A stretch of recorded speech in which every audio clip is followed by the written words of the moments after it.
Bulu. Video entah. Yang tak kali. Sampailah Bapak dan Ibu, Assalamualaikum warahmatullahi wabarakatuh. Waalaikumsalam warahmatullahi wabarakatuh. Baiklah, pada kesempatan kali ini langsung saja kita akan melaksanakan sebuah kegiatan, yaitunya diseminasi budaya positif di sekolah kita di SDN 01 Batu Bajanjang, di mana ini merupakan sebuah pengimbasan dari program guru penggerak angkatan 11 Kabupaten Solo. Adapun tujuan diseminasi ini, yang pertama di akhir kegiatan nanti Bapak dan Ibu dapat memahami makna budaya positif dan konsep-konsep yang ada pada budaya positif, yaitu tentang disiplin positif dan nilai-nilai kebajikan, teori motivasi, hukuman dan restitusi, keyakinan kelas, kebutuhan dasar manusia dan dunia berkualitas, segitiga restitusi. Kemudian peserta dapat memandu pembuatan keyakinan kelas di kelas masing-masing. Terakhir, Bapak dan Ibu nanti dapat mempraktikkan segitiga restitusi di dalam rangka penerapan disiplin positif di sekolah kita. Baiklah, sebelum kita memasuki kegiatan ini, ada kesepakatan kelas yang akan kita sepakati bersama selama kegiatan berlangsung. Ini sudah dibuatkan beberapa poin. Yang pertama, semua peserta memiliki kesempatan untuk berpendapat, kemudian berpikiran terbuka dan saling menghormati. Jika ada peserta yang berbicara, yang lain mendengarkan. Bagaimana Bapak dan Ibu? Apakah kesepakatan kelas ini bisa kita sepakati bersama, atau ada tambahan, atau ada yang akan direvisi? Ada tambahannya, Bu. Tidak boleh merokok. Tambahkan. Berarti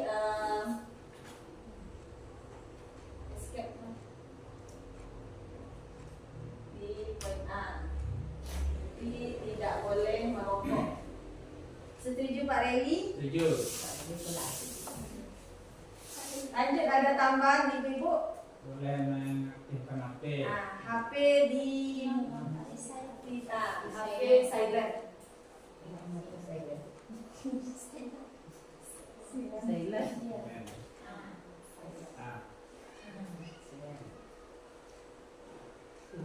Lanjut.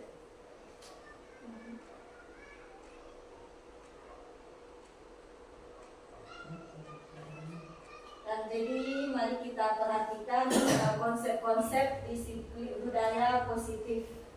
Lanjut.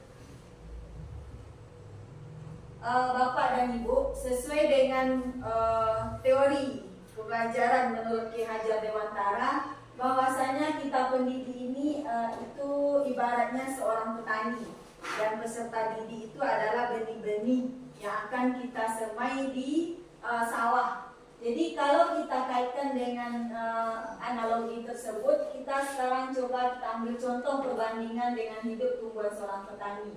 Dalam hakikatnya sama kewajiban dengan seorang pendidik, yang mana yang menanam padi hanya dapat menuntun tumbuhnya padi. Jadi bagaimana supaya padi ini berkualitas, ya kita bisa memperbaiki kondisi tanah, memelihara tanaman padi, memberi pupuk, membasmi ular, jamur, dan yang mengganggu kehidupannya. Jadi seperti itu pula kita dalam mendidik anak-anak kita. Kita tidak boleh, tidak bisa merubah kodrat anak itu. Misalnya kodrat dianalogikan tadi padi, ya tumbuh dia akan tetap menjadi padi. Tidak mungkin nanti yang padi ini akan kita paksakan akan menjadi jagung. Jadi bagaimana supaya padi ini akan bagus kualitasnya? Tentu kita akan memperbaiki pola asuh atau bagaimana cara kita memelihara. Jadi begitu juga kita di sekolah. Bagaimana cara kita menanamkan karakter-karakter yang baik kepada peserta didik, keterampilan kita, sehingga dia nanti tumbuh menjadi manusia yang berkualitas. Lanjut. Nah, jadi berkaitan dengan budaya positif, mari kita amati lingkungan sekolah kita saat ini. menurut Bapak dan Ibu, bagaimana suasana kita di sekolah? Apakah sudah iklimnya sudah positif? Apakah hubungan kita sudah baik? Apakah murid-murid kita sudah saling berinteraksi dengan sesama dia? Bagaimana gurunya saling bertegur sapa? Bagaimana guru menyapa murid? Bagaimana guru menyelesaikan suatu permasalahan antar murid? Jadi coba kita bayangkan bagaimana suasana kita di sekolah saat ini yang kita rasakan. Kemudian suasana dan budaya yang di sekolah kita itu secara tidak langsung merupakan cerminan dari tujuan mulia kita. Bapak dan Ibu, kita kemarin sudah menyusun visi sekolah kita. Visi sekolah kita apa, Bet? Mewujudkan peserta didik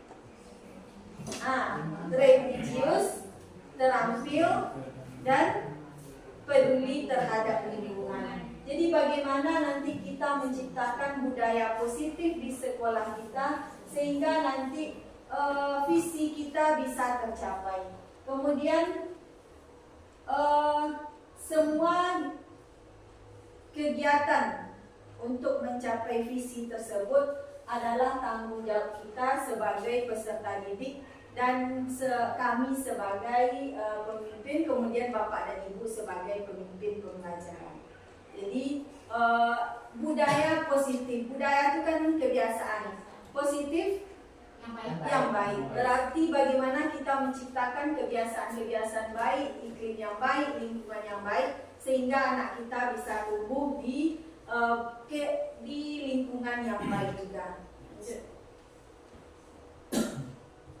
Untuk memulai penjelasan budaya positif ini, mari melakukan pengamatan dan berefleksi.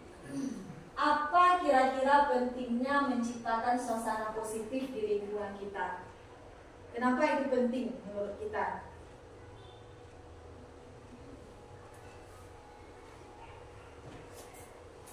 Menurut Bapak Ibu, penting tidak menciptakan suasana positif di lingkungan kita? Ya. Apa? Kenapa? Untuk mencapai suatu tujuan. Membangun suasana yang nyaman, mencapai tujuan kita tadi, visi kita tadi. Kemudian sebagai seorang pendidik, bagaimana kita dapat menciptakan suasana positif di lingkungan kita selama ini? Bagaimana Bapak dan Ibu menciptakan suasana positif selama ini? Apakah Bapak dan Ibu Dari kerjasama yang baik. menjalin kerjasama bisa, atau berbicara secara baik-baik dengan sesama, sopan santun, mencerminkan sikap-sikap yang positif karena akan dicontoh oleh anak didik kita. Kemudian bagaimana penerapan disiplin positif di sekolah kita? Apakah sudah diterapkan efektif? Apakah sudah efektif rasanya di sekolah kita? Enggak. Kita sudah menerapkan, namun mungkin belum efektif. Ya. Kemudian apa yang menurut Bapak Ibu yang masih perlu diperbaiki dan yang dikembangkan? Berarti apa misalnya yang perlu dikembangkan? Kedisiplinan. Ya, disiplin kita dalam menjalani aturan atau mengikuti apa yang sudah kita sepakati bersama. Kemudian disiplin positif dan nilai-nilai kebajikan. Nah, Bapak dan Ibu, mari kita main ayo buka. Nah, jadi silakan Bapak dan Ibu berhadapan berdua. Yang ada pasangan silakan berdua.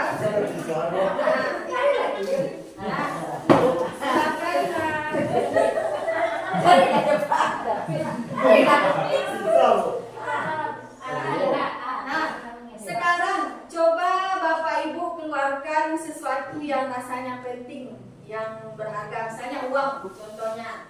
Coba diambil uang. Anda akan melakukan kegiatan coba lakukan. Salah seorang HP boleh. yang penting. Genggam erat-erat, salah seorang memegang dan salah seorang yang lain teman Anda mencoba membuka genggaman dari apa yang Bapak Ibu pegang. Kalau Kadang mana pepayana? Ya pinti anak murah. Rusak. Ini yang Bapak Ibu pegang adalah sangat penting. Bagi Bapak dan Ibu sangat berharga.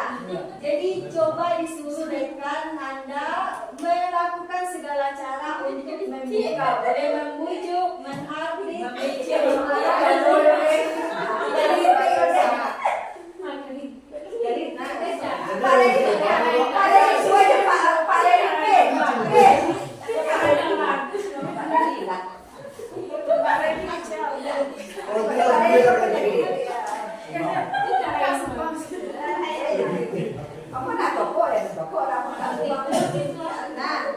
Nah, jadi Bapak dan Ibu, apakah Bapak dan Ibu yang memegang benda mau melepaskan bendanya? Tidak. Kenapa tidak? karena sangat berharga. Ya. Kemudian apakah teman yang satunya lagi bisa melepaskan genggaman tersebut? Sangat sulit. Kenapa?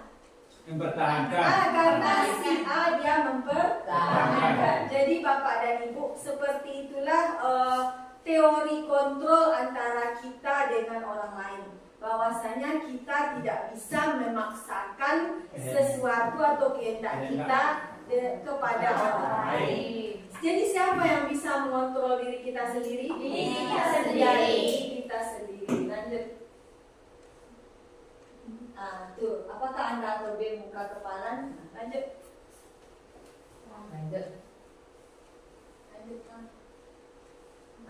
Jadi selama ini miskonsepsi itu apa artinya? Salah konsep. Jadi kesalahan konsep yang ada di pikiran kita selama ini Bapak dan Ibu guru. Guru mengontrol murid. Jadi seperti yang sudah kita cobakan tadi, sebenarnya kita tidak bisa mengontrol murid tersebut. Yang bisa mengontrol diri itu ya mereka sendiri. Kemudian semua penguatan itu positif dan bermanfaat. Belum tentu, karena terkadang penguatan yang diberikan itu bisa menjadi sebuah ketergantungan. Jadi nanti seseorang itu bisa termotivasi karena mengharapkan sebuah penguatan saja. Terakhir, kritik dan membuat orang merasa bersalah dapat menguatkan karakter. Jadi itu juga sebuah miskonsepsi atau kesalahan konsep kita, di mana kita menganggap setiap kritik yang kita berikan itu akan membuat orang merasa bersalah dan mengubah cara pandang orang tersebut. Terakhir, orang dewasa memiliki hak untuk memaksa. Jadi kita kan selama ini berpandangan kita bisa memaksa, kita bisa mengontrol, kita bisa mengatur. Padahal Bapak dan Ibu, ini yang betul dari teori kontrol tersebut. Misalnya, dalam realitas kebutuhan itu kita sama, padahal dalam realitanya kebutuhan antara kita berbeda. Semua orang melihat sama, setiap orang memiliki gambaran yang berbeda. Kemudian kita berusaha memahami pandangan orang lain tentang dunia. Jadi kita mencoba mengubah orang lain berpandangan sama, itu tidak bisa.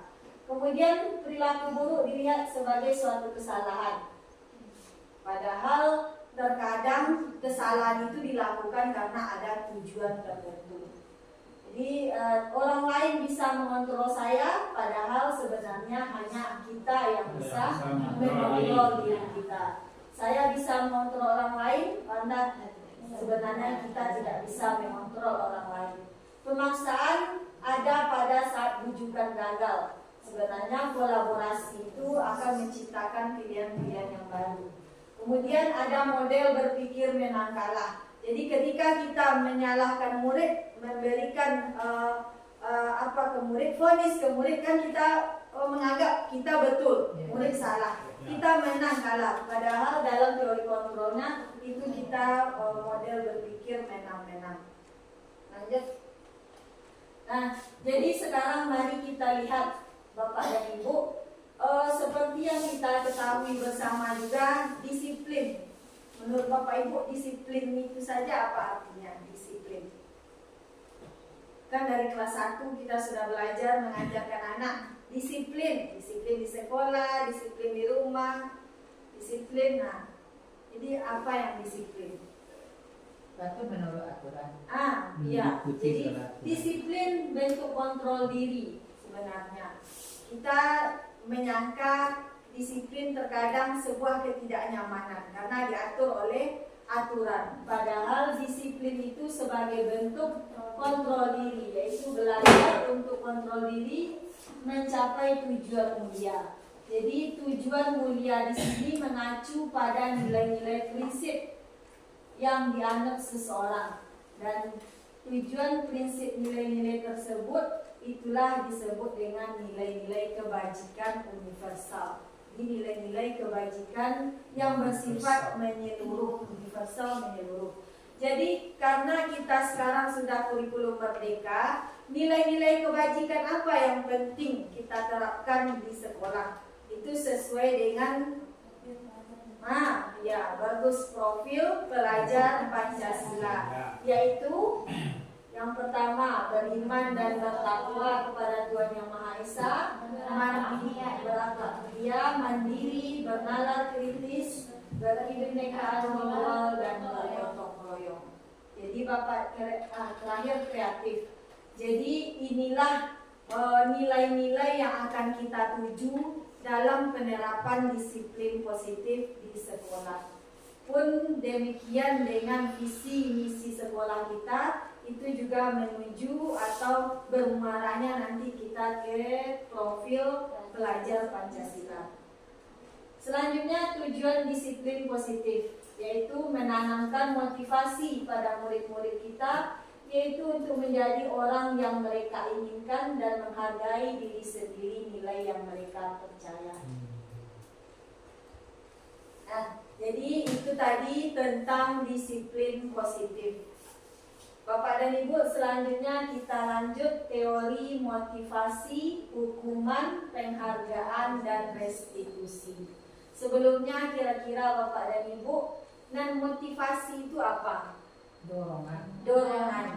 Dorongan itu biasanya terdapat dari dorongan yang motivasi kita sendiri. Dorongan itu ada yang berasal dari dalam, intrinsik atau dari diri sendiri. Ada yang dari luar karena pengaruh orang lain. Jadi di teori motivasi Diane Gosen menyatakan ada 3 motivasi perilaku manusia.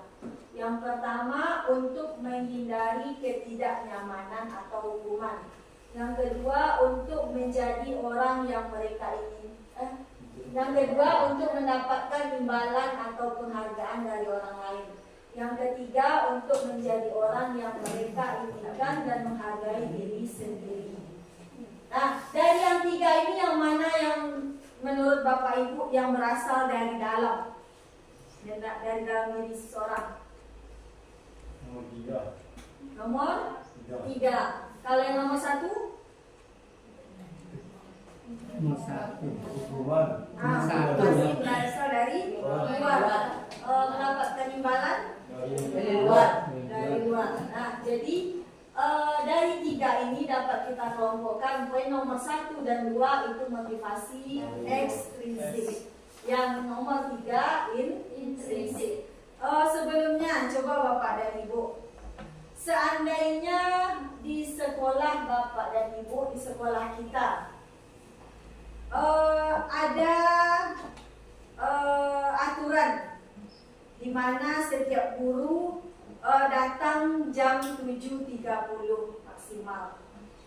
Jadi apa motivasi Bapak dan Ibu untuk datang jam 7.30 itu?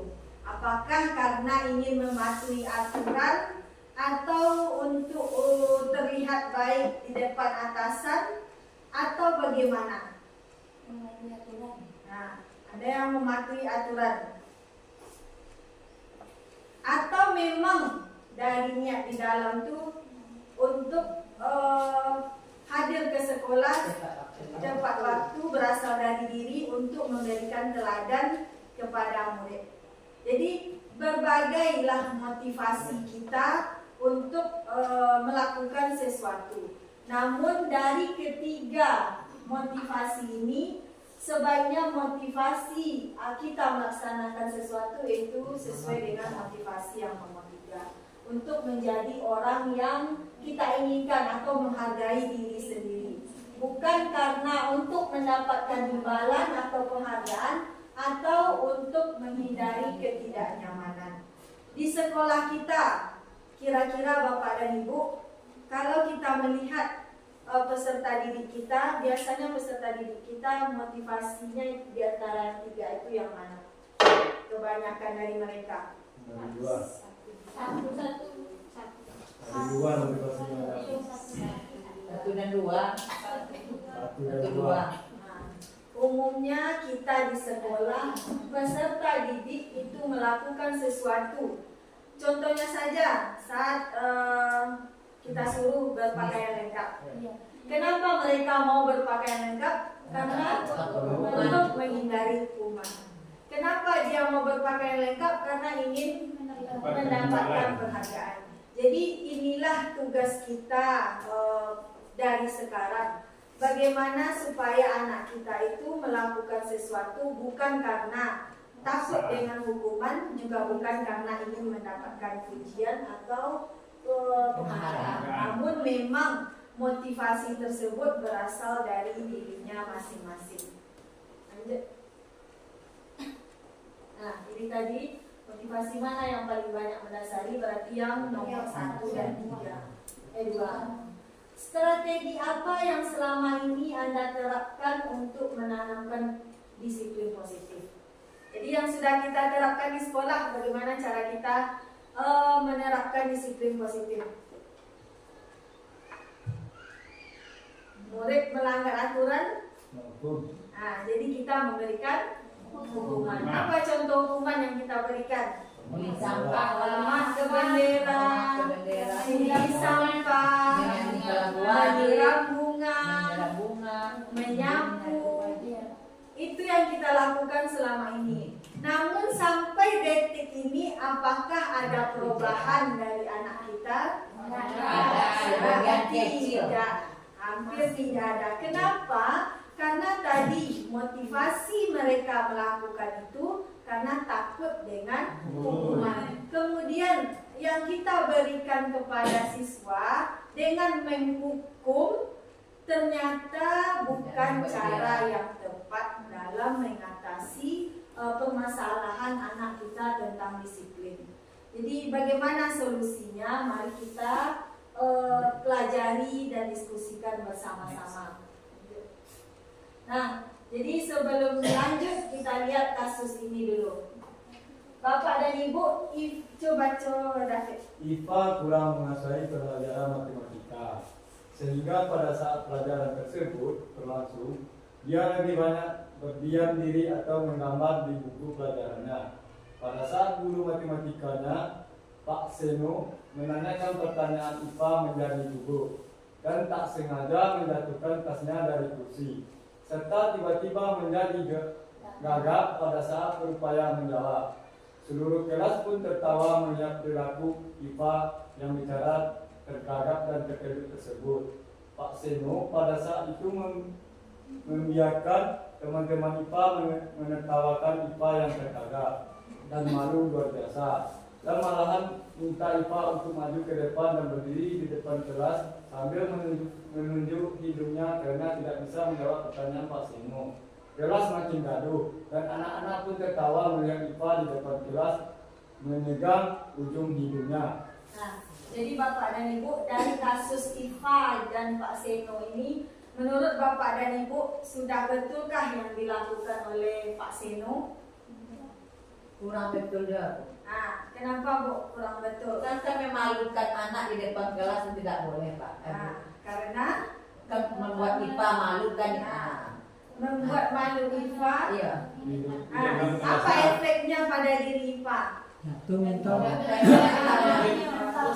Anak kena mental, anak tidak percaya diri. Meskipun anak ini salah, tetap tindakan Pak Seno ini tidak bisa dibenarkan. Sama juga halnya dengan kita di sekolah yang pernah kita jalani, misalnya dalam keadaan berbaris, misalnya anak meribut lalu kita tarik di depan orang lain, sama kasusnya dengan ini. Berarti sama kita mempermalukan anak. Mungkin di satu sisi anak memang salah, cuma di satu sisi cara kita kurang tepat dalam menangani masalah tersebut.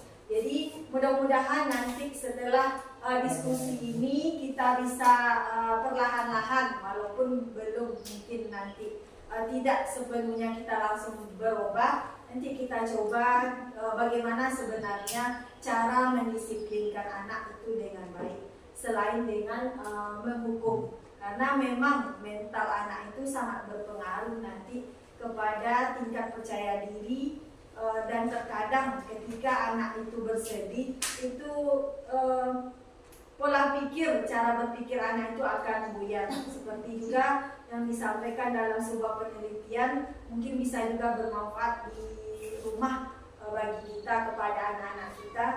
Setiap satu bentakan kata yang kita keluarkan dari mulut kita ke anak itu akan memutuskan saraf otak. Jadi semakin kita sering membentak, semakin banyak saraf pemikirannya itu yang putus. Makanya terkadang anak yang sering dimarahi itu makin lama dia makin bandel. Lanjut.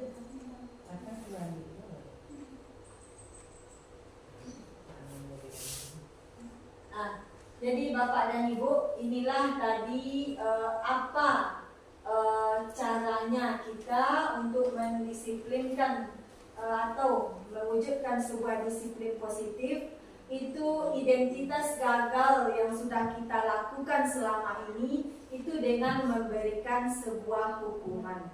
Sementara bagaimana caranya supaya apa yang kita lakukan tersebut kita rubah, mari kita lihat identitas sukses dalam mendisiplinkan, yaitu dengan konsekuensi dan restitusi.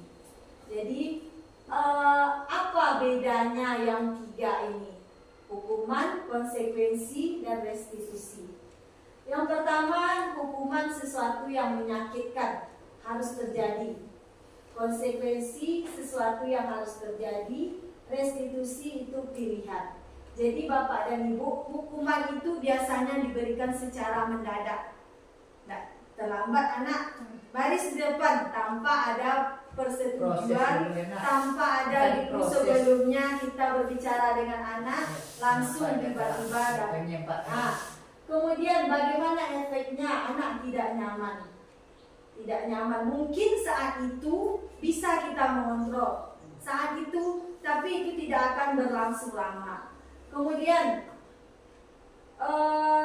korban mendapatkan keadilan ketika dia melakukan kesalahan antara si anak dan si dua orang anak.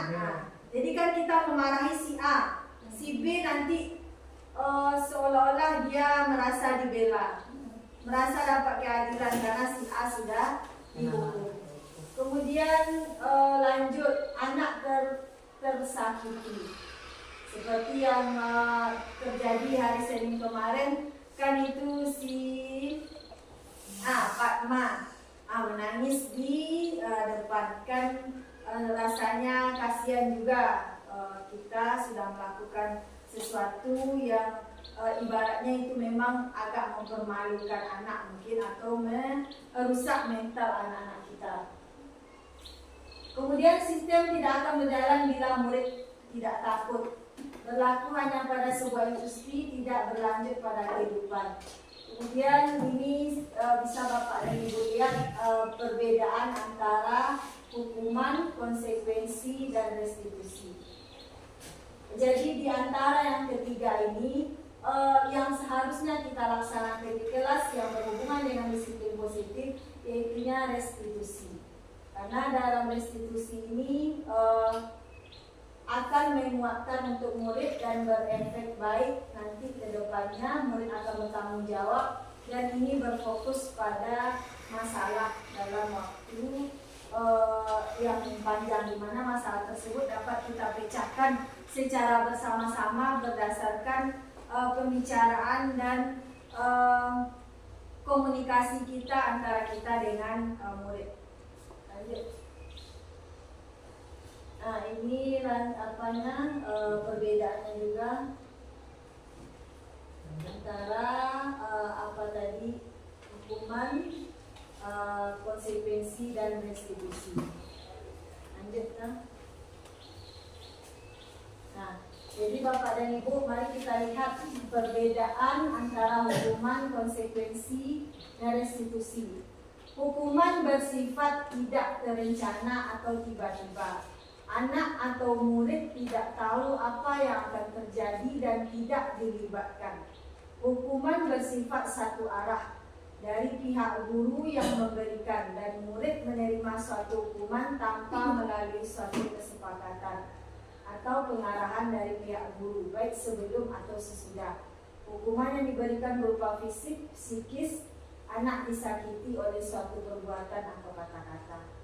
Jadi yang selama ini kita lakukan itu, Bapak dan Ibu, kita memberikan tekanan berupa psikis atau dengan kata-kata yang merusak mental anak.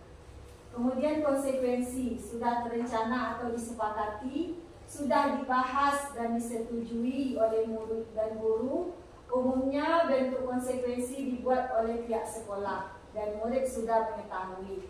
Misalnya dari awal sudah kita sampaikan, kalau seandainya nanti tidak anak ibu tidak berpakaian lengkap, maka akan mengambil sampah di halaman. Berarti sudah kita sampaikan. Kemudian konsekuensi ini juga sesuai dengan apa tindakannya. Contoh, murid terlambat misalnya belajar olahraga, lalu kita kasih konsekuensinya hukuman suruh dia membersihkan WC.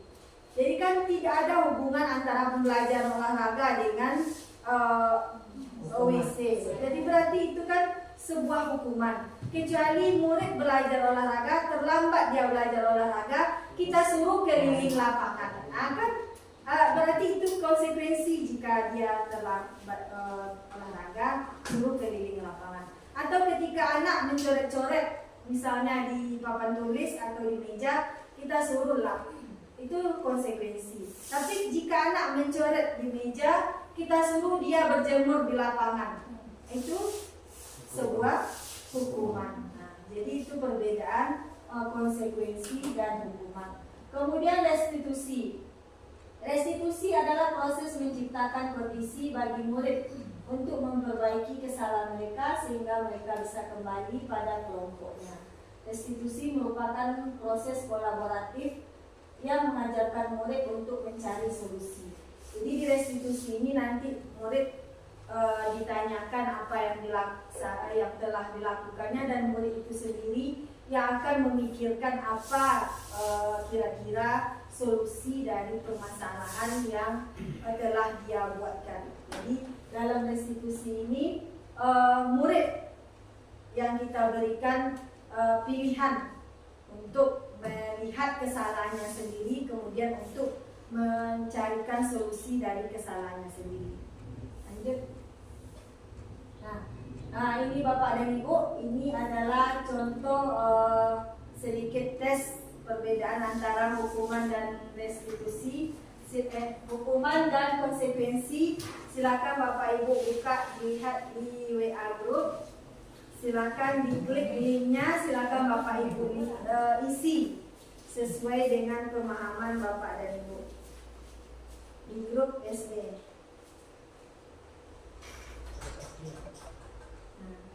Klik linknya, login pakai Google.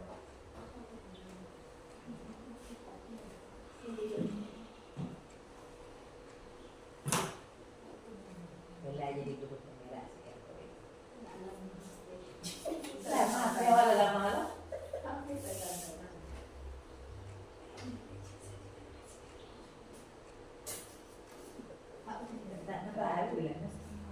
Labi dia mama. Login by Google.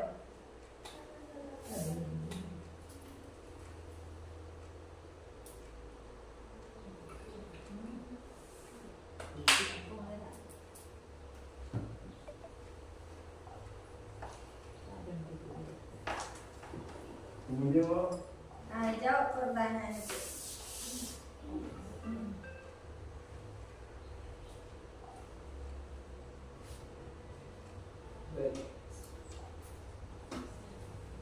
soal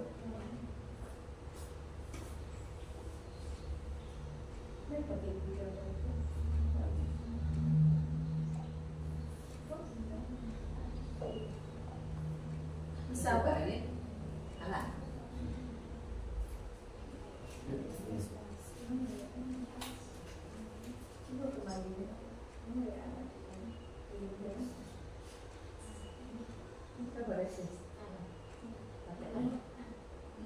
Iya. Iya. oh, Anak bumes.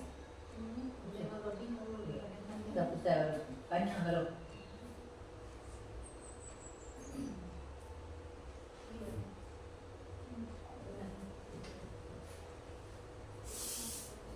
namanya Mbak. Iya. Nama pendek sih.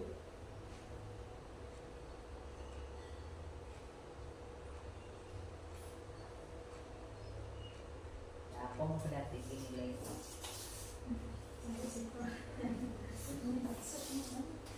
Iya. Baik, kelas skornya berapa? Tidak ada apa yang namanya itu.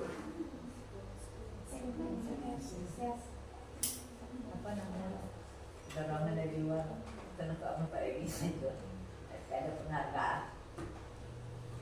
Tidak pula bisa Pak Egi adunya.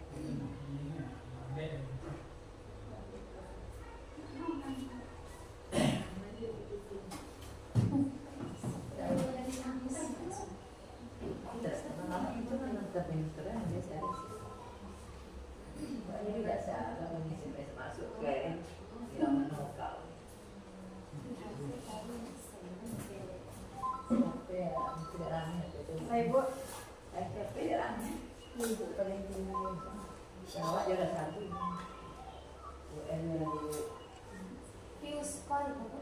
Ya.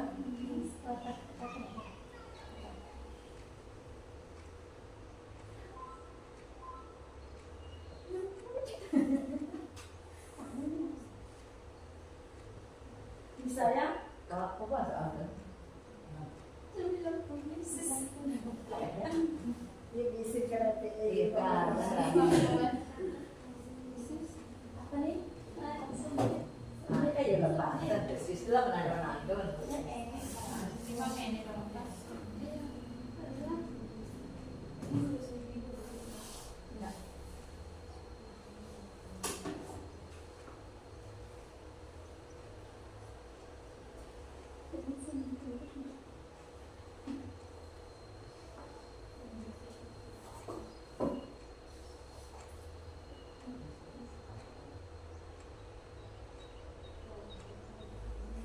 Lah Mbak, tuh. Napit? Apa? Bukan di sini Mbak. Enggak, enggak. Napit skor.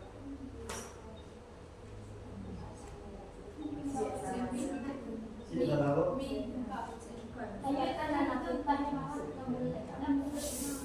Ini bisa dibawa.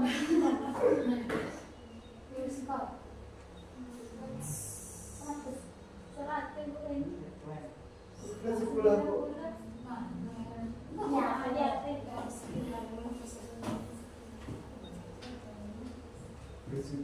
Konsekuensi dia.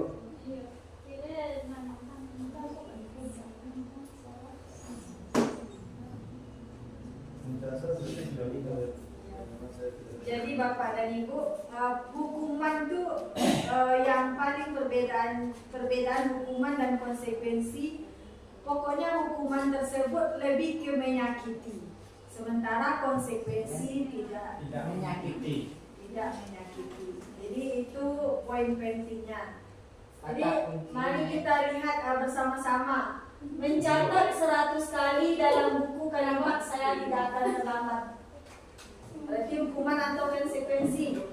Konsekuensi. Konsekuensi. Lari mengelilingi lapangan basket 2 kali karena terlambat hadir. Hukuman. Membersihkan coretan yang dibuatnya di meja tulis. Konsekuensi. Murid diminta untuk push up 15 kali karena tidak menggunakan masker. Hukuman.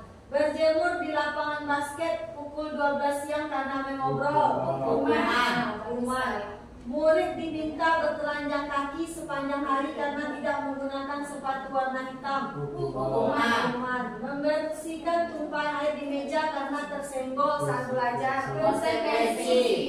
Kehilangan 10 menit jam istirahat untuk mengerjakan tugas karena terlambat datang dan tertinggal pelajaran. Konsekuensi. Lari mengelilingi lapangan basket 2 kali karena terlambat 10 menit pelajaran. Konsekuensi. Membersihkan WC sekolah karena mematahkan pensil kawannya. Hukuman. Jadi Bapak dan Ibu, itu perbedaan antara konsekuensi dan hukuman. Jadi siapa yang paling tinggi? Nah, Ibu dapat 100 Pak. 100 salah. Lanjut Pak.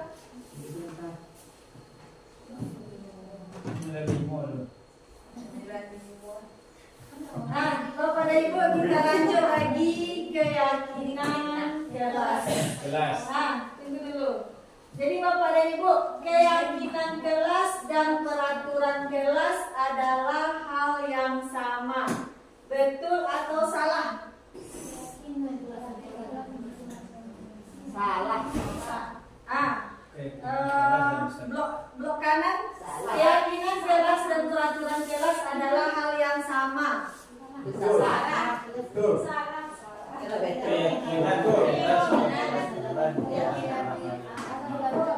Betul. Kalau sayap kiri betul, sayap kanan salah. Jangan ada alasan untuk sayap kiri Bapak betul. Kalau keyakinan kelas dan peraturan kelas sama. Nah, takut Ibu. Nah, dalam variasi.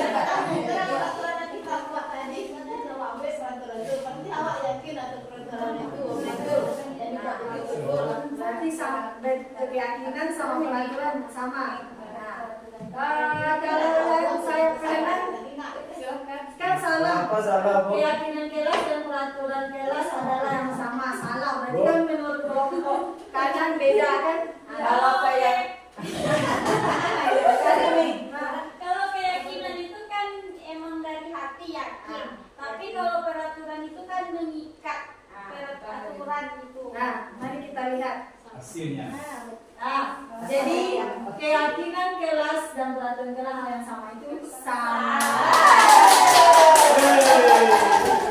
Kenapa salah?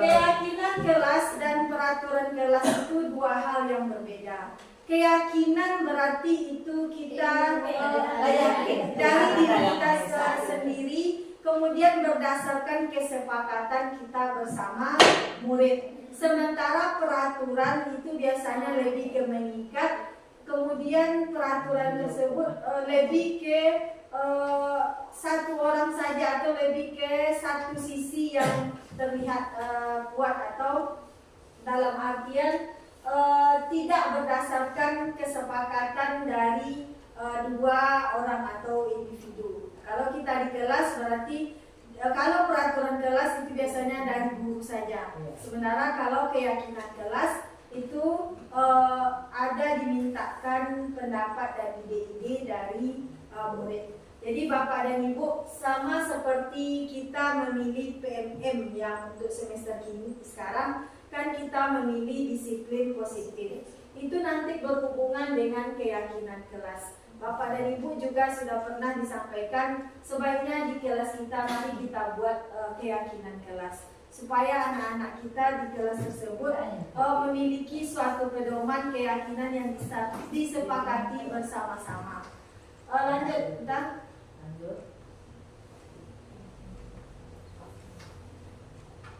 Ulang ya, kita. Kembali di poin nomor keyakinan kelas berdasarkan nilai-nilai kebajikan atau prinsip universal. Betul atau salah? Betul. Nah, betul. Jawaban betul. Nah, jadi keyakinan kelas itu kita buat berdasarkan nilai-nilai apa yang akan kita tumbuhkan di kelas kita. Lanjut. Bodoh soalnya. Jadi Bapak dan Ibu, keyakinan kelas itu nilai-nilai kebajikan universal yang disepakati bersama, tersirat dan tersurat. Menekankan pada keyakinan seorang yang akan lebih memotivasi dari dalam. Kemudian seorang akan lebih tergerak bersemangat untuk menjalankan keyakinannya. Murid perlu mendengarkan dan memahami arti peraturan. Jadi bagaimana caranya di kelas Bapak dan Ibu? Kita diskusi di kelas. Tanyakan apa yang anak ibu inginkan di kelas ini. Atau tanyakan apa tujuan dia ke sekolah. Kan berbagai tujuan ke sekolah. Ada yang main supaya dapat bukti lanjut. Berbagai ke. Nanti tanyakan untuk tujuan ke sekolah itu apa usaha yang dilakukannya. Apa impian dia di kelas ini. Jadi Bapak dan Ibu tidak perlu kita yang membuat. Tidak boleh berisik dalam jam pelajaran. Tidak boleh berkelahi. Itu kan dari kita munculnya. Mari kita munculkan dari anak. Ketika ditanyakan ke anak apa keinginan di kelas, hampir semua anak itu menginginkan di kelasnya itu suasana tenang, suasana nyaman. Hampir semuanya. Jadi tanyakan apa usaha mereka supaya keinginan tersebut bisa tercapai. Misalnya tidak meribut Bu, tidak meribut di dalam kelas, ya boleh. Namun kalimat tersebut kita jadikan kalimat yang positif. Tidak meribut, kita jadikan kalimat positif, bersikap tenang dan atau menjaga ketenangan di kelas. Atau misalnya tidak berkelahi, kata murid. Kita ubah pakai kalimat positif yang bisa membangkitkan motivasi anak untuk mewujudkan hal tersebut. Saya tidak berkelahi, kita ganti kalimat positifnya, saling menyayangi dan menghargai. Jadi mari kita minta ke anak, kita diskusi, minta ide ke anak, membuat sebuah kesepakatan. Sama halnya sebelum kita mulai diskusi tadi, kan ditanyakan kesepakatan kelas. Apakah ada tambahan atau lanjut? Jadi Bapak dan Ibu tidak harus membuat kesepakatan itu sekali setahun. Tidak harus. Misalnya guru PJOK, guru Mapel, boleh dalam kelas ini sebelum mulai pelajaran, mari kita buat kesepakatan dulu. Selama belajar dengan Ibu PAI, apa kesepakatan kelas? Pertama, hanya boleh permisi satu kali selama pelajaran Ibu. Boleh, misalnya Ibu agama tulis saja di papan tulis. Kemudian menyelesaikan tugas tepat waktu. Jadi mintakan ke anak supaya nanti apa yang mereka ucapkan itu bisa mereka pertanggungjawabkan sendiri. Jadi itu tujuannya Bapak dan Ibu, sehingga nanti tumbuh nilai-nilai di dalam dirinya untuk bisa lebih baik lagi, disiplin lagi, karena dia yang membuat kesepakatan, dia juga yang melaksanakannya. Lanjut. Bapak dan Ibu silakan ditanya ini. Apa nilai kebajikan atau keyakinan yang ingin diangkat dari peraturan? Nilai-nilai apa? Nilai-nilai kebajikan itu banyak. Jadi kalau sesuai profil Pancasila tadi mandiri, kreatif, iman takwa. Yang lain kan ada disiplin, tanggung jawab, kan banyak nilai-nilai kebajikan. Jadi mengerjakan tugas tepat waktu itu nilai apa yang kita harapkan dari mengerjakan tugas tepat waktu? Tanggung jawab, mandiri dan tanggung jawab. Mandiri dan tanggung jawab. Kemudian membuang sampah pada tempatnya. Disiplinan. Biasa nyumbang sampah. Mau sampah itu berhubungan dengan mau sampah ke tempat itu berhubungan kebersihan. Kemudian dilarang menggunakan kata-kata kasar. Apa nilai kebajikan yang Wak harapkan dari dilarang menggunakan kata-kata kasar? Saling menghargai, kesopanan, sopan santun, akhlak mulia. Mari kita lihat mengerjakan tugas tepat waktu. Tanggung jawab.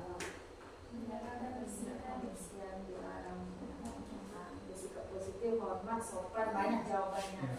Tidak sebatas yang menampilkan.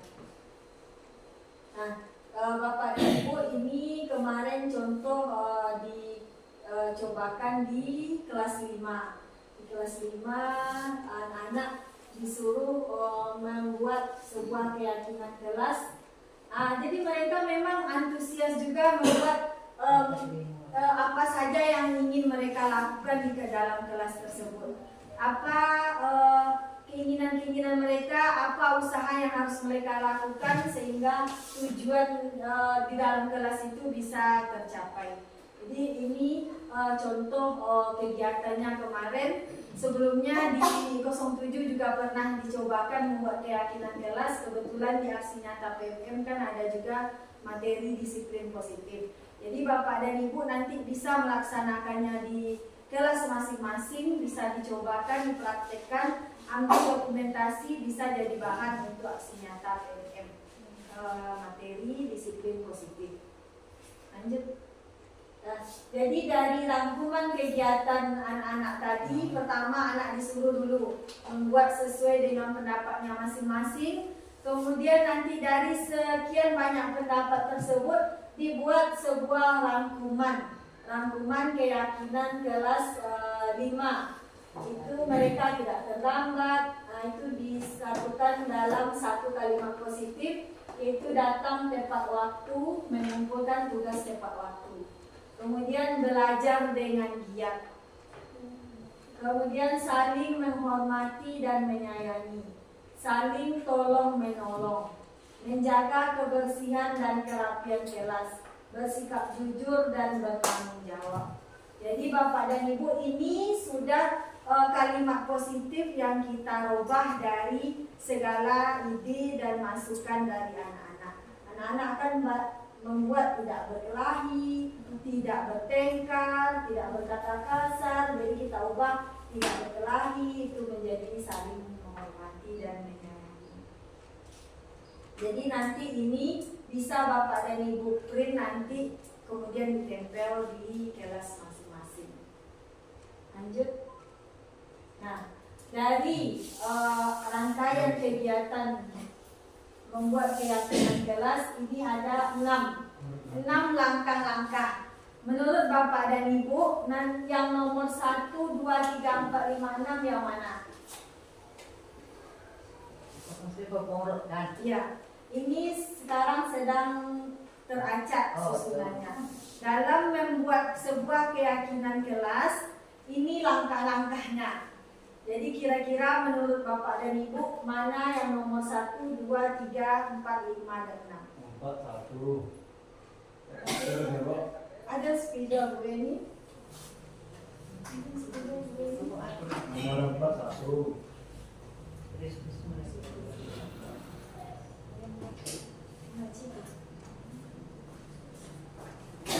Nomor 2, tetap nomor 2. Nah, coba Pik. Tulis 1, 2, 3 sampai 6.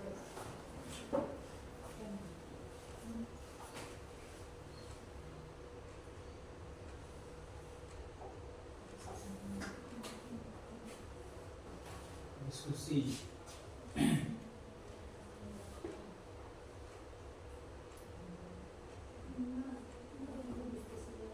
Nomor 3, nomor 5, 3 dah. Kenapa? Beli HP, Pak? Mudah aku gak rusak ada dari itu mah. Itu bacore. Kamu Oh, lah. bantu di Pak. Itu bisa. Bagi kalau karena video. Diskusi mengenai Nomor 2. Nomor 2 Pik. Nah, Nah, itu lah kayak pensil, pena ada kayak itu bang. Apa ada ya? Ada juga sih. Kedua, mengenai berdiskusi mengenai gambaran perilaku. 16.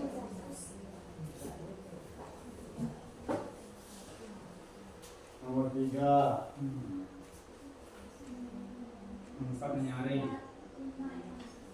4, 5, 6. Tahu? Nah, ada yang berbeda? Nomor 1, berdiskusi memunculkan peraturan yang perlu ditaati. Nomor 2, berdiskusi mengenai peran seluruh warga. Nomor 3, berdiskusi mengenai gambaran perilaku yang mencerminkan keyakinan kelas. Nomor 4, meninjau ulang keyakinan kelas. Yang nomor 5, mengubah peraturan menjadi kalimat positif. Nomor 6, menjadikan peraturan menjadi kebajikan.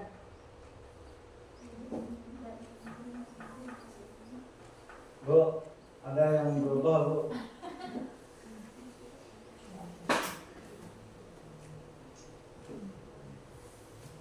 Pas. Nah, pas di Cik Reni. Ini kelompok itu tuh ya.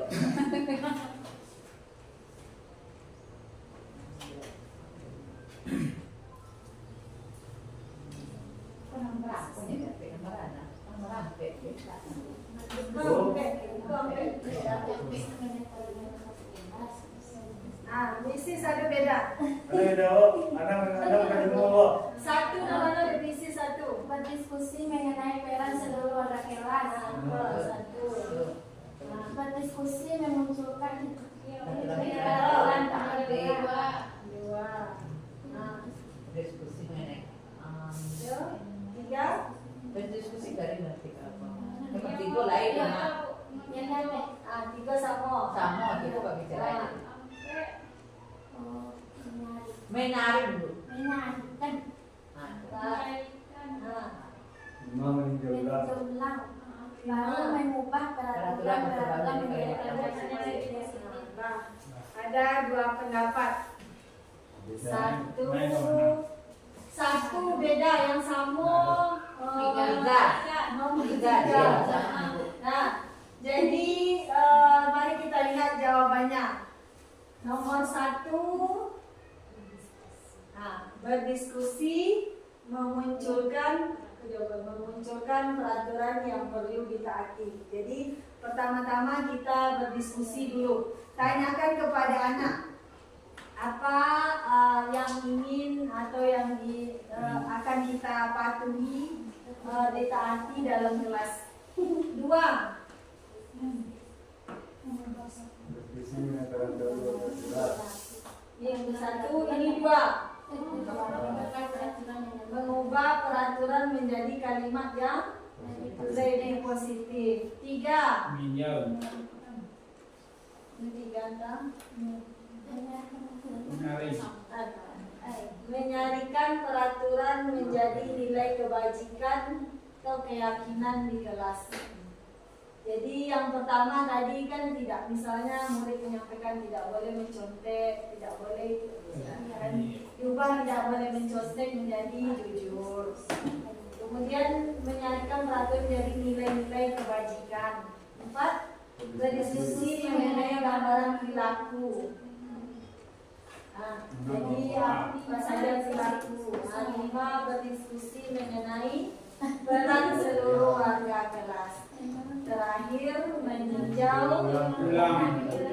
meninjau ulang keyakinan kelas dari waktu ke waktu. Kalau meninjau itu memang yang terakhir, karena akan merefleksi. Nama refleksi itu terakhir. Jadi tidak ada yang benar hanya nomor 1 dan 6. Yang lain salah. Nah, jadi itu urutan kita dalam menyusun langkah-langkah keyakinan kelas. Lanjut. Nah, kita lanjut lagi 5 kebutuhan dasar manusia. Nah, sekarang coba kesenangan, cinta dan kasih sayang. Kebudayaan. Kita ada 2 bidang. 2B. Kecil B. Kebutuhan dasar manusia. 1 kesenangan, betul. Cinta, kasih sayang, betul. Nah, 2 harus. 3 kebebasan. 4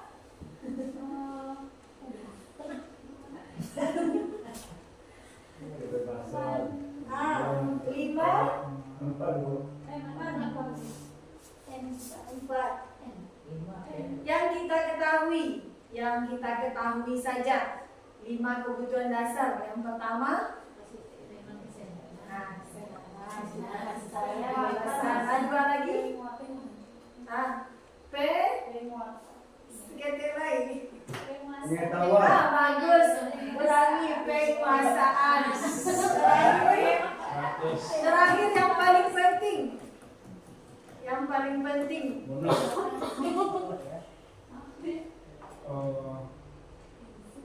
Pas. Ano ada buat apa?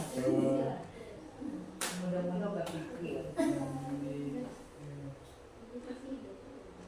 Nah, hidup betul, hiduplah betul ibu.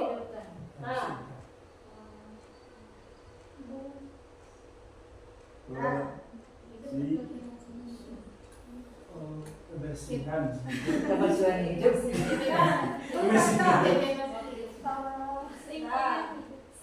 Kesenangan, cinta dan kasih sayang. Kebersihan hidup. Ada 5 kebutuhan dasar kita manusia. Kesenangan, cinta dan kasih sayang, kebebasan, penguasaan, bertahan hidup. Baik kita guru, murid, pokoknya manusia. Ini kebutuhan dasarnya. Iya. Nah, lanjut. Kesenangan, berarti kesenangan itu berhubungan dengan kebutuhan untuk merasa senang, untuk merasa bahagia. Cinta dan kasih sayang, kebutuhan untuk diterima, memberi dan menerima kasih sayang, berkoneksi. Kebebasan, kebutuhan akan kemandirian, pilihan dan otonomi. Penguasaan, kebutuhan pengakuan atas kemampuan yang diakui. Yang terakhir, kebutuhan fisiologis. Salah, tangan.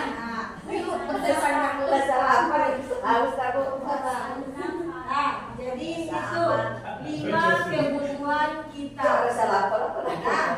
Jadi Bapak dan Ibu, jika siswa kita atau kita mengalami sesuatu masalah, tentu saja ada salah satu dari 5 kebutuhan dasar ini yang tidak terpenuhi.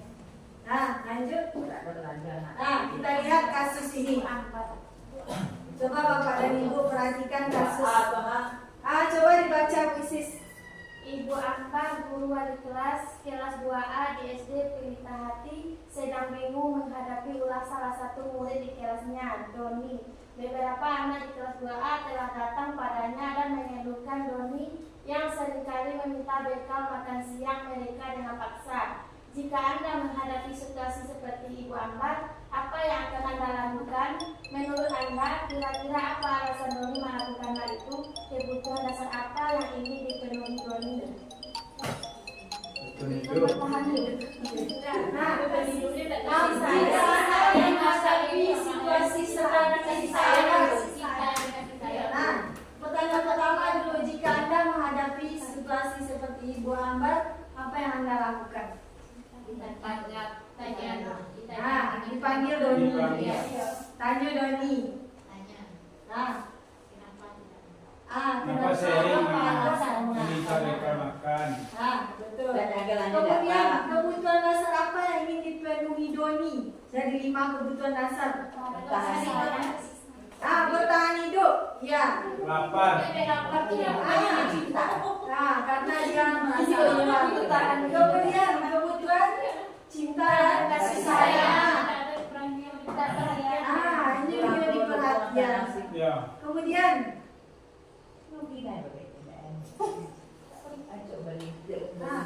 boleh kesenangan. Bisa saja Doni ini melakukan pemaksaan. Tu beku menangi kawannya. Kemudian penguasaan juga, kebutuhan dasar penguasaan. Dengan memaksa teman-temannya takut, dia merasa dia yang paling berkuasa. Terakhir kebebasan. Kebebasan, kebutuhan dasar akan kebebasan. Mungkin saja Doni ini tidak ingin diatur. Bebas dia, Bu. menyesuaikan. Jadi biasa. Jadi Bapak dan Ibu, ketika kita menemukan sebuah kasus siswa kita di kelas, mari kita sama-sama dulu mencari tahu alasan terkadang siswa itu melakukan kesalahan atau melakukan contoh mencilok piti kawan ya jadi mana tahu ya tak ada dia pergi lanjut ya. Iya, ditanya. Atau misalnya cari solusi dipanggil orang tua. Jadi itu pentingnya kita memahami siswa tersebut. Lanjut melihat. Nah, terakhir dunia berkualitas. Yang namanya berkualitas itu yang terbaik, yang bagus. Jadi dunia berkualitas orang, tempat, benda, nilai pekerjaan yang penting bagi kita akan termasuk di sana. Untuk masuk ke dunia berkualitas syaratnya adalah bahwa sesuatu harus terasa sangat baik. Jadi murid kita juga mempunyai gambaran dunia berkualitas. Berarti bagaimana supaya kita bisa guru, kita ingin mereka memaknai segala halnya, memasukkan nilai kebajikan, nilai kebaikan yang hakiki ke dalam dunia mereka. Jadi mari kita sama-sama menciptakan bagaimana anak kita ini memiliki karakter yang baik, memiliki nilai-nilai yang baik, sehingga bisa nanti meletakkan dirinya sendiri sebagai individu yang positif dalam dunia berkualitas mereka. Sama, kita kan ingin di posisi yang baik, posisi yang aman, di tempat yang baik dengan nilai-nilai yang bagus. Jadi seperti itu pula lah murid kita. Seperti itu juga kita, bagaimana kita supaya bisa menuntun murid tersebut untuk menemukan dunianya yang berkualitas. Terakhir Bapak dan Ibu, materi restitusi 5 posisi kontrol. Posisi kontrol. Jadi Bapak dan Ibu, ini restitusi, cara menanamkan disiplin pada murid. Restitusi bukan untuk menebus kesalahan, namun untuk belajar dari kesalahan. Restitusi adalah tawaran, bukan paksaan. Nah, ini tujuan dari restitusi. Lanjut. Nah, kita sebagai guru di sekolah memegang posisi kontrol dalam program disiplin yang berpusat pada murid, yang mana menurut ahli Diane Gosen ada 5 posisi kontrol yang ada pada kita, yaitunya lanjut penghukum, pembuat rasa bersalah, pemantau, manajer, dan teman. Bapak dan Ibu, mari kita lihat video kasus Naren terlambat ini untuk melihat perbedaan posisi kontrol yang 5 tersebut.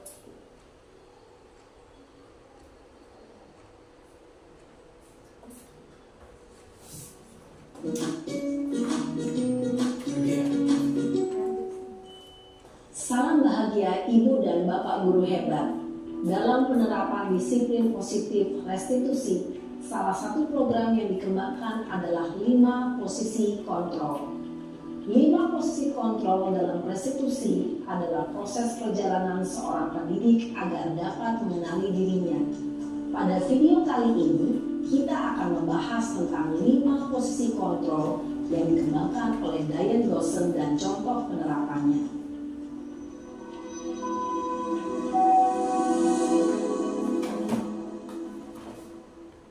5 posisi kontrol itu adalah 1. Posisi penghukum, 2. Posisi pembuat merasa bersalah, 3. Posisi teman, 4. Posisi pemantau atau monitor, dan 5. Posisi manajer. Untuk lebih memahami kelima posisi tersebut, mari kita saksikan kasus Naren yang terlambat hadir 20 menit di sekolah dan melihat bagaimana kelima posisi kontrol dalam menghadapi masalah tersebut.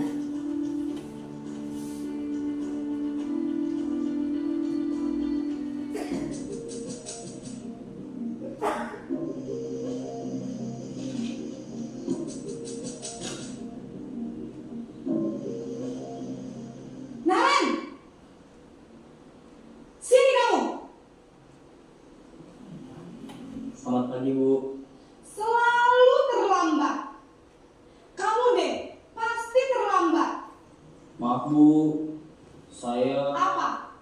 Apa coba? Alasan kamu apa lagi? Kapan sih kamu tidak terlambat? Malas sekali ya kamu jadi anak. saya Dasar pemalas. Gak kapok-kapok sih kamu. Sudah berapa kali terlambat? Sana, kamu keliling lapangan basket 2 kali. kenapa saya harus keliling lapangan basket Bu? Kenapa? Kamu melawan ibu. Berani-beraninya jawab.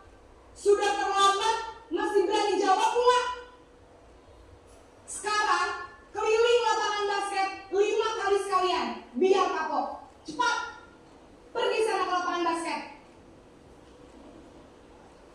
Posisi penghukum biasanya berbicara dengan nada tinggi, menghardik, menunjuk-nunjuk, menyakiti, dan menyindir. Hukuman bisa berupa fisik maupun psikis.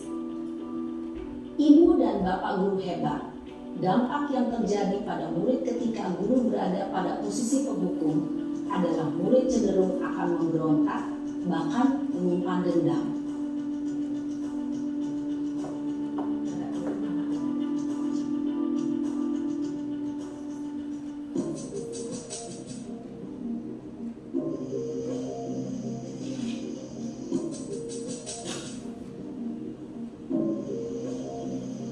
Naren!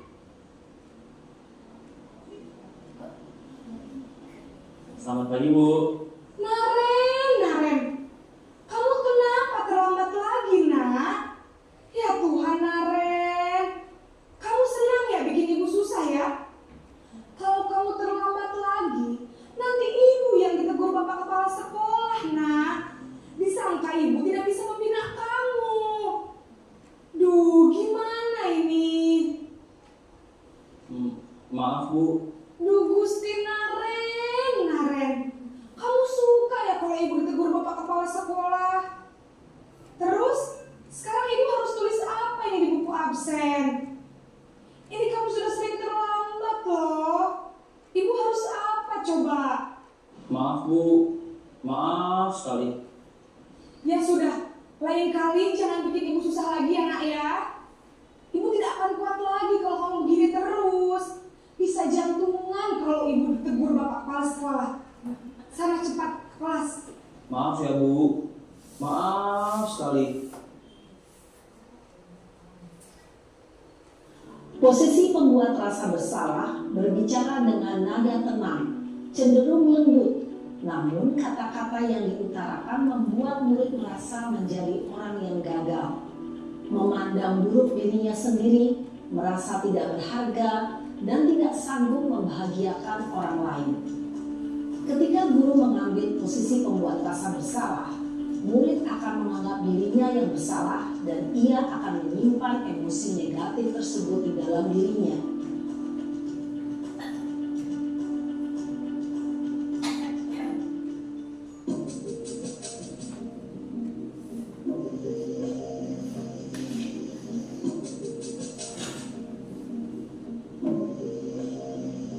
Naren!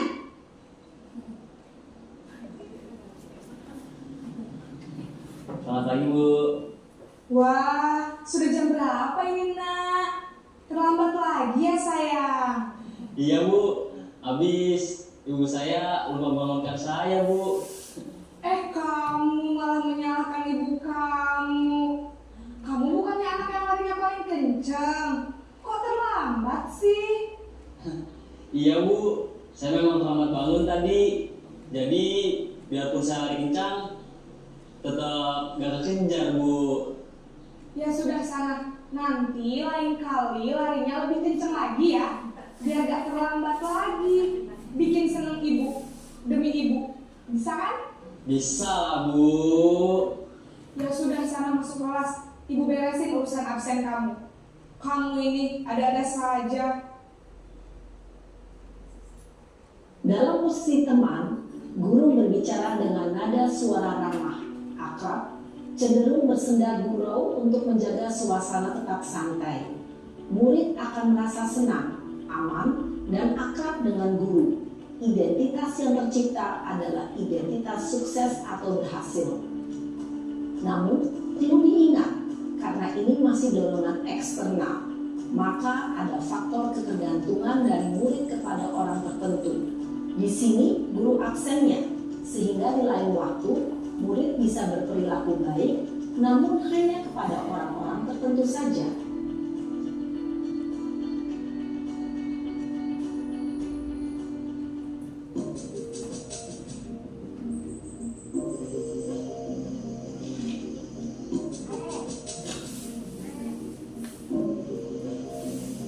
Naren,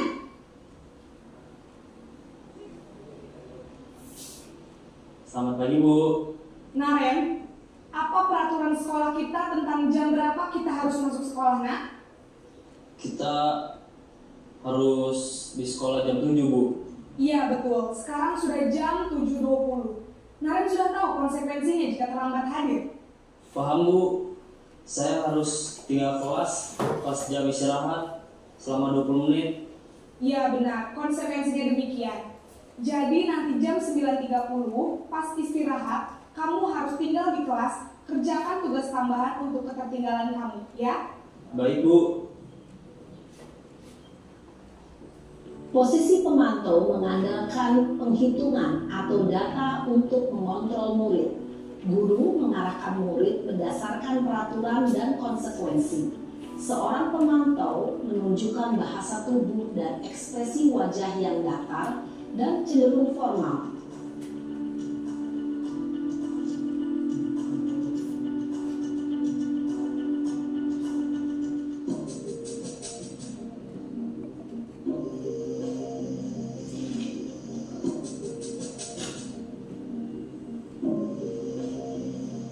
Naren!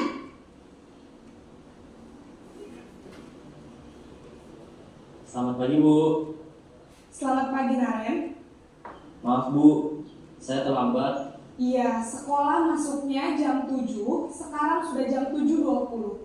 Jadi sekarang bagaimana ini, Naren? Maaf, Bu. Saya lupa setel alarm saya semalam. Baiklah, menurut kamu, keyakinan sekolah yang mana yang perlu kamu tingkatkan? Menghargai diri sendiri dan orang lain mungkin ya, Bu. Setuju. Jadi, apakah Naren meyakini prinsip saling menghormati tersebut? Iya, Bu. Saya meyakininya. Apakah Naren bersedia memperbaiki masalah keterlambatan ini? Bersedia, Bu. Bagaimana kamu akan perbaiki masalah keterlambatan ini? Saya akan coba untuk tidak lupa menyetel alarm saya, Bu. Baik, kalau Naren lupa menyetel alarm di rumah, ada orang yang kira-kira bisa bantu mengingatkan tidak? Ada, Bu. Kakak saya, Kak Emma. Ada lagi selain Kak Emma? Selain Kak Emma, ada ibu saya. Baik, jadi yang mengingatkan Naren adalah Kak Emma dan ibu kamu ya? Kira-kira akan mulai set alarm kapan nih, Naren? Setelah pulang sekolah, akan segera saya lakukan. Baik, jadi Naren akan setel alarm untuk bangun besok pagi dan akan diingatkan oleh kakak dan ibunda Naren ya. Ada lagi yang mungkin perlu dilakukan, Naren, agar tidak terlambat bangun lagi? Tidak ada, Bu. Baik, Naren, terima kasih untuk kerjasama kamu. Sekarang kamu perlu kembali ke kelas untuk belajar. Baik, Bu. Terima kasih. Posisi manajer adalah posisi kontrol yang disarankan untuk membimbing murid memiliki sikap disiplin yang positif, yaitu murid yang mandiri, bertanggung jawab, dan dapat memecahkan masalah. Tujuan dari posisi ini adalah agar murid dapat berefleksi atas tindakannya. Guru akan dengan tulus memberikan pertanyaan-pertanyaan bermakna, sehingga membuat murid dapat belajar dari kesalahannya dan mencari sebuah solusi untuk menyelesaikannya. Ibu dan bapak guru hebat, setelah mengamati adegan kelima posisi kontrol tadi, kira-kira posisi mana yang paling ideal? Posisi mana yang dapat menunjang? Nah, jadi Bapak dan Ibu, posisi mana yang paling ideal? Posisi manajer.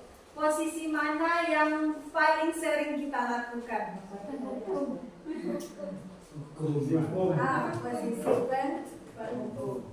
Mungkin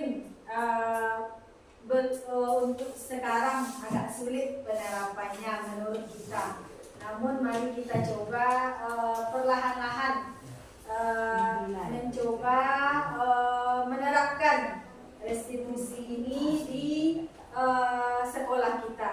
coba sedikit-sedikit.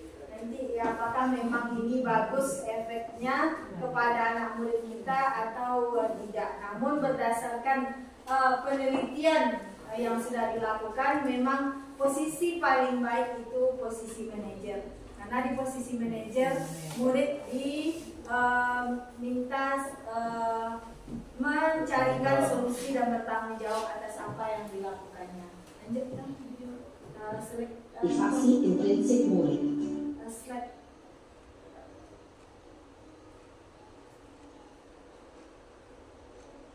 Nah, ini tadi Bapak dan Ibu 5 posisi manajer yang teman pemantau, teman dan juga bagus, cuma masih memiliki efek lain terhadap anak, namun yang paling bagus dan ideal yaitunya posisi manajer.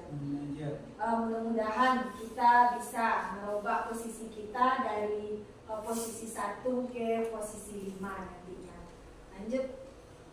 Nah, ini yang konsep terakhir Bapak dan Ibu, masih berhubungan dengan restitusi tadi. Ini segitiga restitusi. Berarti ini dia gambaran segitiga restitusi. Ada 3 sisi segitiga restitusi, yaitu menanyakan keyakinan, menstabilkan identitas, validasi tindakan yang salah. Apa yang kita lakukan ketika masing-masing tahapan tersebut? Ini 3 tahapan Bapak dan Ibu. Kira-kira menurut Bapak dan Ibu, kalau diurutkan yang mana terlebih dahulu? Ini menstabilkan, menanyakan keyakinan, validasi Menanyakan keyakinan. menanyakan keyakinan Ya. dulu. Nah, satu. Stabilkan. Validasi tindakan yang salah, Ah, baru terus? menstabilkan identitas. Nah, kelompok gurami. Aduh. Menanyakan keyakinan, menstabilkan identitas, baru validasi tindakan yang salah. Coba dilihat sisi apa yang kita lakukan. Di menanyakan keyakinan, kita menanyakan dari apa yang telah kita sepakati. Kamu ingin menjadi orang seperti apa? Kemudian menstabilkan identitas, setiap orang pasti pernah melakukan kesalahan. Kamu bukan satu-satunya yang pernah melakukan ini. Kemudian divalidasi tindakan yang salah, kamu tentu punya alasan mengapa melakukan ini. Adakah cara yang lain efektif untuk mendapatkan apa yang kamu lakukan? Nah, jadi kira-kira mana yang terlebih dahulu? Ketika murid melakukan sebuah kesalahan, apa yang perlu kita lakukan terlebih dahulu? Nah, coba lanjut nah. Nah, jadi ini tahapannya dulu. Yang pertama kita stabilkan identitas. Ketika murid kita contohkan sedang berkelahi, kita tunggu dia tenang dulu, kita stabilkan dulu. Nah, iya. Kemudian baru kita validasi tindakan yang salah. Kemudian terakhir baru kita tanyakan keyakinan. Di urutannya 1, 2, dan 3. Menanyakan terakhir. Nah, seperti kasus Naren tadi, kan ibunya menanyakan dulu kenapa alasan dia terlambat. Kemudian menanyakan salah nggak tindakannya yang terlambat. Ya, jadi kira-kira terlambat tersebut keyakinan kelas mana, sekolah mana yang dilanggar oleh Naren. Jadi itu urutan segitiga restitusi. Lanjut. Apa ibu orang melepon?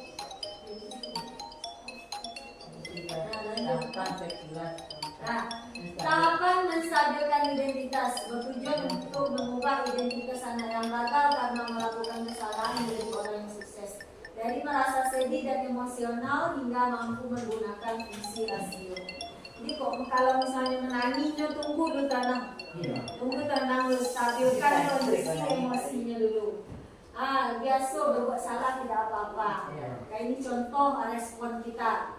Kemudian yang kedua, lanjut validasi tindakan yang salah. Proses untuk memahami kebutuhan apa yang sedang dipenuhinya.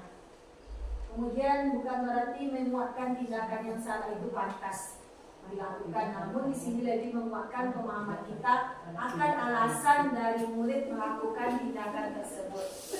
Nah, contoh respon kita tahu pasti punya alasan. Ya. Kan ada alasan, apa alasan Nanti seperti Naren tadi yang Alasan. alasannya kenapa Kawan sabi mapaawa. Sebut nama Allah. Lanjut terakhir baru menanyakan keyakinan. Jadi nilai apa yang kita percaya, apa keyakinan, betul nggak tindakan tuh? Enggak, jadi apa yang enggak seharusnya nggak Ada boleh. tengok ada kabar pola dah sering. Tengok cik tu. Jadi ini segitiga restitusi yang harus kita coba terapkan di sekolah ketika kita menemui anak kita nanti melakukan kesalahan.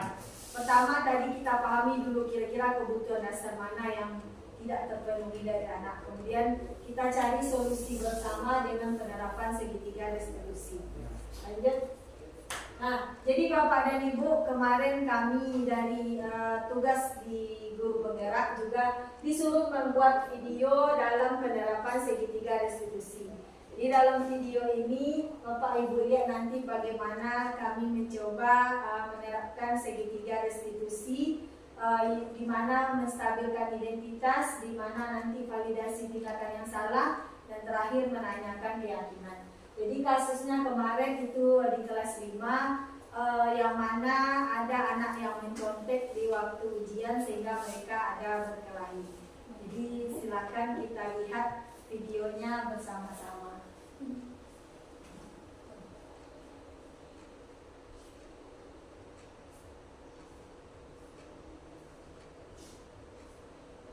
Tadi Ibu mendapat laporan dari Ibu, namanya Isa berkarya di dalam kelas. Coba ceritakan ke Ibu apa yang terjadi. Contek latihan Isa. Jadi Isa marah. Ibu paham kalau Ibu di posisi Isa, Ibu juga akan marah kalau pekerjaan Ibu dicontek.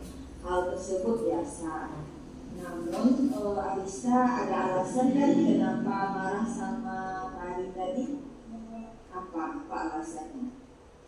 Karena dia merupakan hadiah mencontek. Terus? Dan saya sudah bayar dengan Ya, Ibu sangat menghargai apa yang Isa lakukan karena Isa hanya memukul meja tadi. Ibu sangat menghargai itu karena Anissa tidak sampai memukul Tari, cuma meja ya, karena emosi. Ya, Ibu paham. Lalu kira-kira menurut Anissa tindakan yang Anissa lakukan tersebut benar atau salah? Terus kalau kita bandingkan dengan keyakinan kelas yang sudah dibuat, kira-kira tindakan Anissa yang marah-marah, memukul meja sesuai tidak dengan keyakinan kelas yang dibuat? Keyakinan kelas mana kira-kira yang tidak sesuai dengan tindakan yang Isa lakukan tadi? Saling menghargai. Satu lagi, saling menyayangi. Isa marah-marah tadi sesuai tidak dengan saling menghargai itu? Sesuai tidak dengan saling menyayangi? Nah, tidak. Jadi kira-kira untuk besoknya Anissa mau tidak berubah? Nah, apa yang Anissa lakukan untuk kedepannya?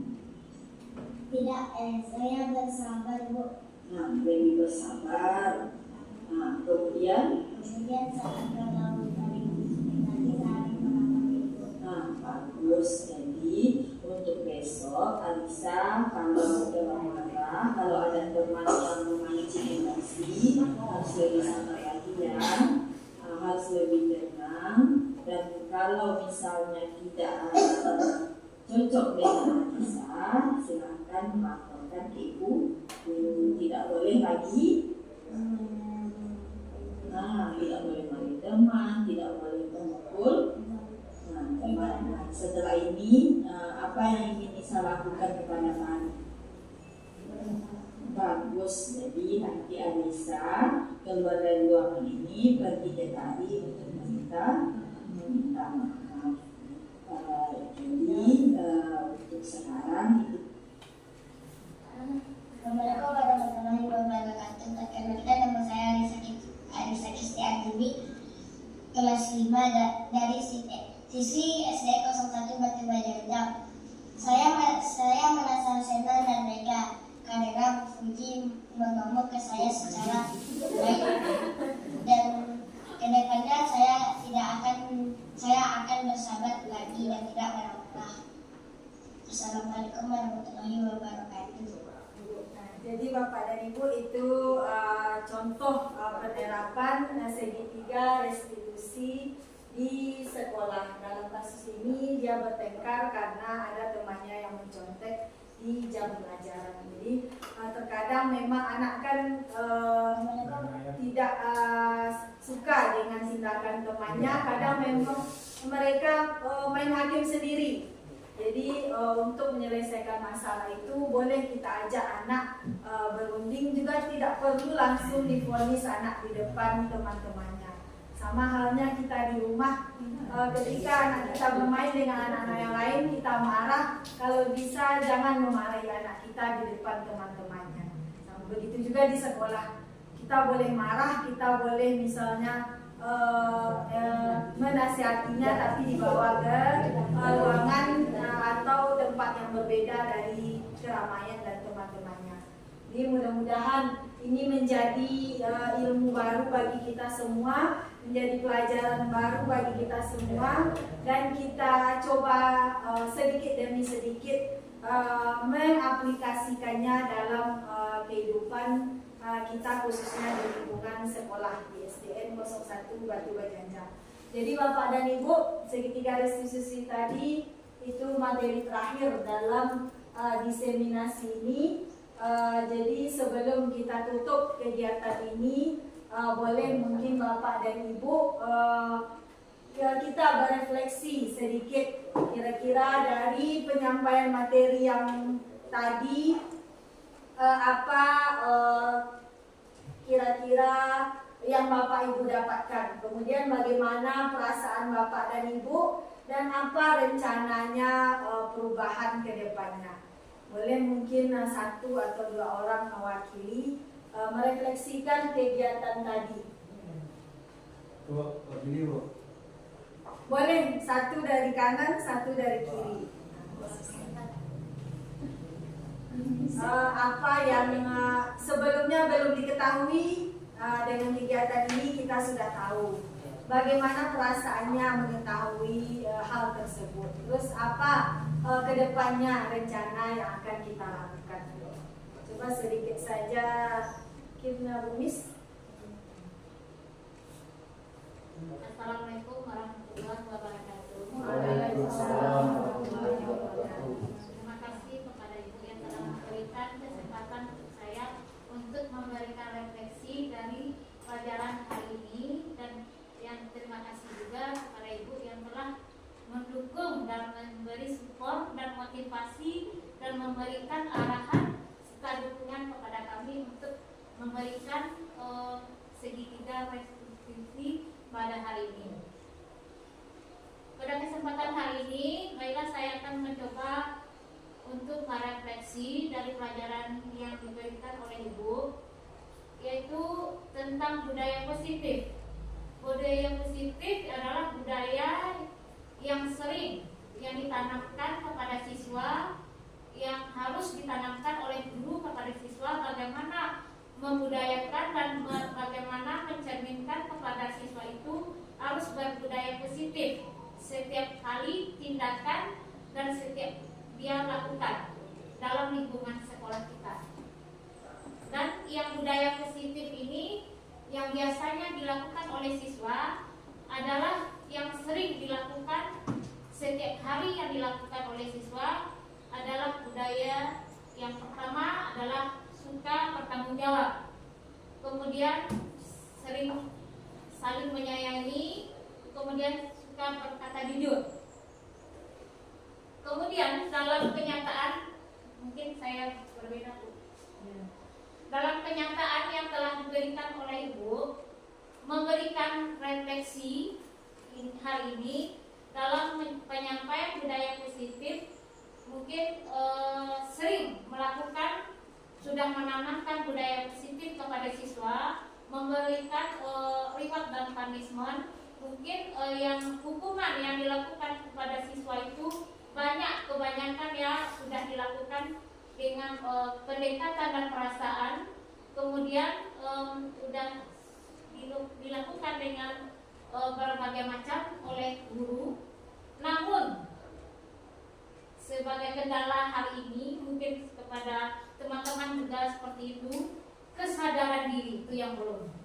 Sudah ada dilakukan penanaman, pendekatan, kemudian sudah ada dengan adanya berbagai macam cara oleh guru, tapi kesadaran diri itu yang belum ada.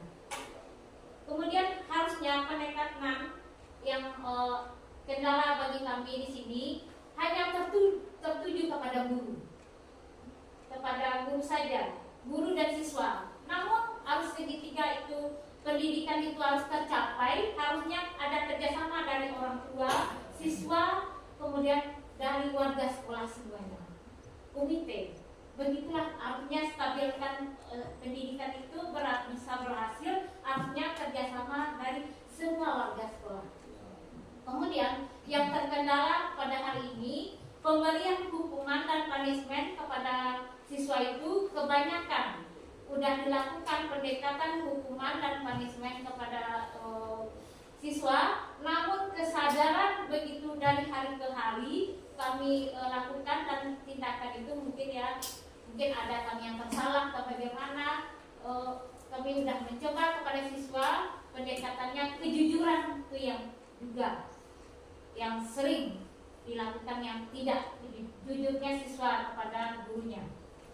Kemudian yang ketiga, kendalanya bagi kami di sini adalah sebagai seorang guru adalah tindakan yang dilakukan oleh siswa itu kebanyakan ya udah kami lakukan, tidak boleh melakukan guru kepada siswa itu berupa hukuman fisik, ya fisik tidak boleh. Namun bertentangan kenyataan, ya kenyataan mungkin saya bertentangan dengan pemerintah, mungkin ya boleh itulah melakukan mencap pakai bagaimana. Seorang anak patuhnya atau tidak patuh itu boleh kita memberikan hukuman, tapi hukuman pendidikan. Contoh, seorang siswa boleh kita hukum, dia tidak dapat pelajaran dalam pelajaran ini, boleh kita hukum dia konsekuensinya, tapi ya udah memberikan keyakinan kelas tadi dulu ya. Tapi biasanya saya melakukan keyakinan kelas itu setiap dari awal semester sudah ada 5 poin atau 10 poin harus dijalankan. Tapi kalau nggak dijalankan, saya akan memberikan konsekuensinya bagaimana terhadap siswa ini. Kemudian setelah dijalankan dengan berapa konsekuensi tadi, namun siswa yang melakukan tadi kebanyakan tidak menyadari. Kemudian yang keempat, memberikan fisik, tidak boleh memberikan hukuman fisik. Sedangkan kita boleh memukul. Contoh dalam pembelajaran PAI, anak umur 12 tahun di dalam kenyataan dalam Islam boleh dipukul dalam hukuman pendidikan. Namun kenyataan bagaimana? Kita tidak boleh menghukum dengan secara begitu. Namun kenyataan batin kami bertentangan seperti itu. Bagaimana solusinya, Bu? Terima kasih atas perhatian dan semuanya. Assalamualaikum warahmatullahi wabarakatuh. Jadi memang untuk menciptakan budaya positif di sekolah memang tidak hanya tugas guru dan guru kepala sekolah ataupun yang ada di sekolah saja.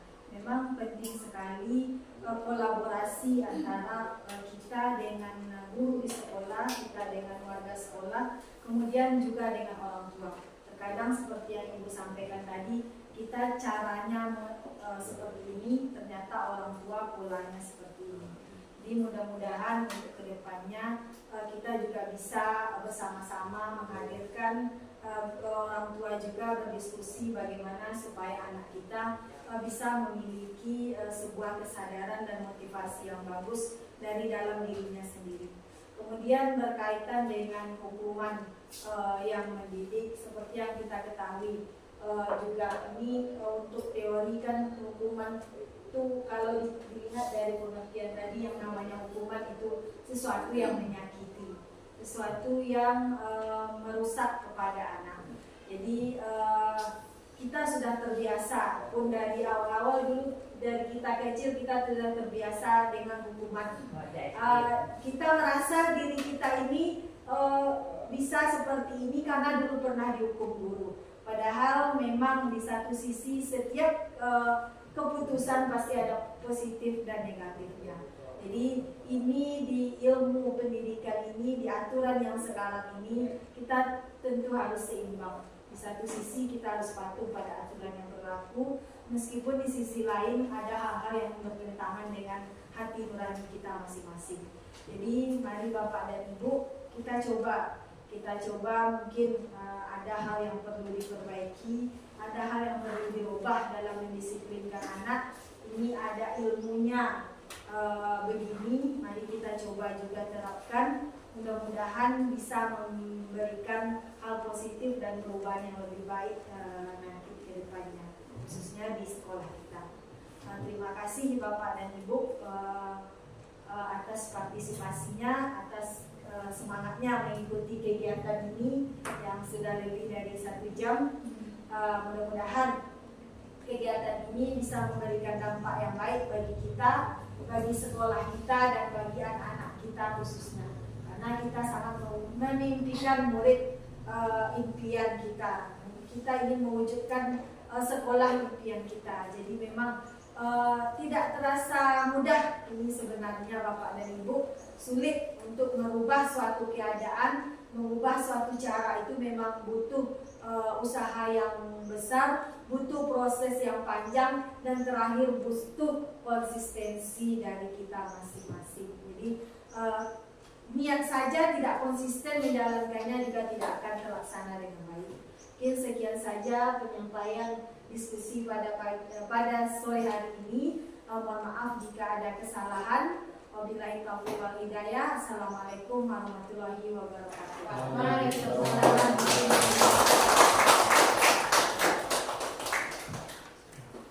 Bu R, kok malah di kok Bu R?